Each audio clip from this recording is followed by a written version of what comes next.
I'm Dan Adams. I'm editor-in-chief of IGN PC. And I'm Doug Perry, editor-in-chief of IGN Xbox and Xbox 360. And we're just here to talk about quickly the differences between the Grand Theft Auto San Andreas PS2, Xbox, and PC versions. The big differences, I think, over the PS2 version on the Xbox and PC are that, again, the game looks better. First of all, visually it looks better. It looks a lot better. The PS2 version never looked fantastic, and comparative to other games on the PC and the Xbox, neither of these versions look particularly good either. But it definitely looks better than the PS2 version. Yeah, and I would say that in terms of visual quality, the lowest is PS2. The Xbox is just slightly higher. You know, there's a lot less pop in, there's a lot less fade in. There's still shimmering, there's still aliasing. It's not a great looking game.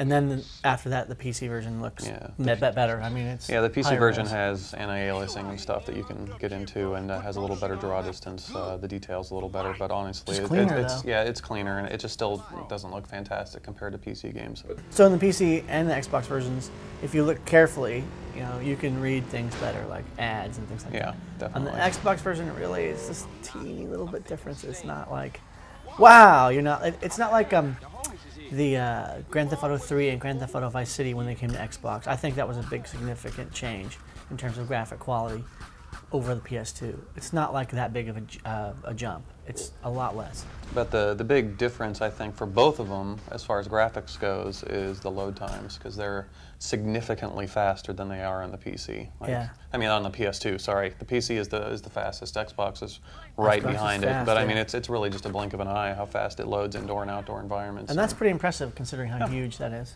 The biggest difference for the Xbox version of Grand Theft Auto San Andreas is that you've got rippable tracks. So you can make a CD, or you can combine a bunch of different songs, rip them onto your Xbox, and then you can make that a radio channel in your car or on your motorcycle.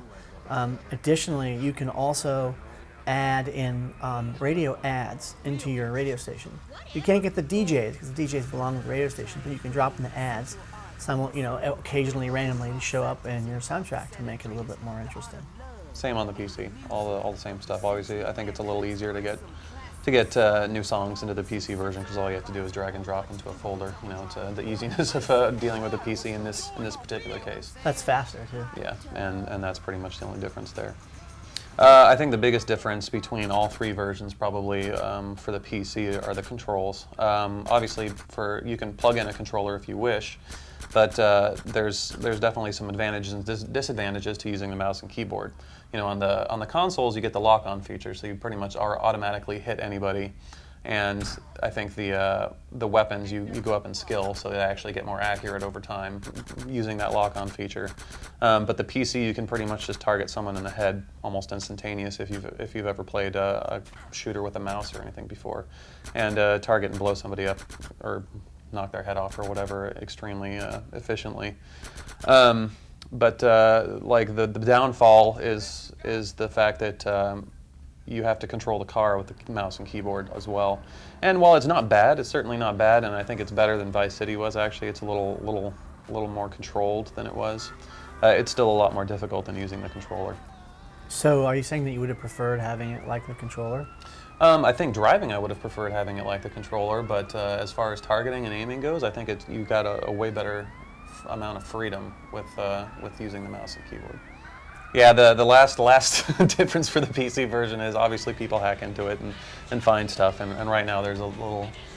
We're trying to find out from Rockstar whether this is actually something they put in or a mod, but there's something that you can download and put into the game that lets you actually. When you date your girlfriends and you go back and you have your coffee, like she says, come on in for the coffee, he's like, all right, sweet, and you go in, you can actually have sex with a girl and you get to see it. Like, it's actually a little mini game where you have to go with the rhythm of the thrusting and whatnot. She's like half nude and he has his clothes on. Yeah. And there's like 5 positions or something. Yeah, it's not like hardcore porn or anything, but it is pretty funny, and whether it's a mod or not, it's pretty hilarious. It's porn in a video game. I don't know how he's doing it with his pants on.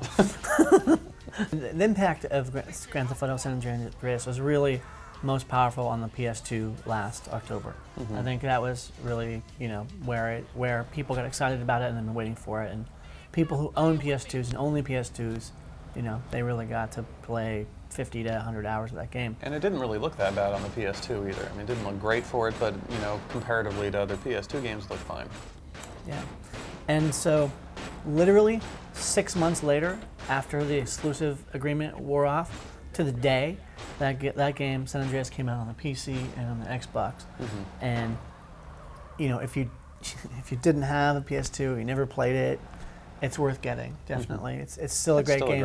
Yeah. We talked a lot about the graphics and the load times and all that, and those things are not the most, they're not the primary reason why you would get this game. The primary reason is because there's so many things that you can do, customize, and sort of fiddle with, that it's really, really kind of amazing. Yeah, it's still an awesome game that definitely is recommended if you haven't played it at this point.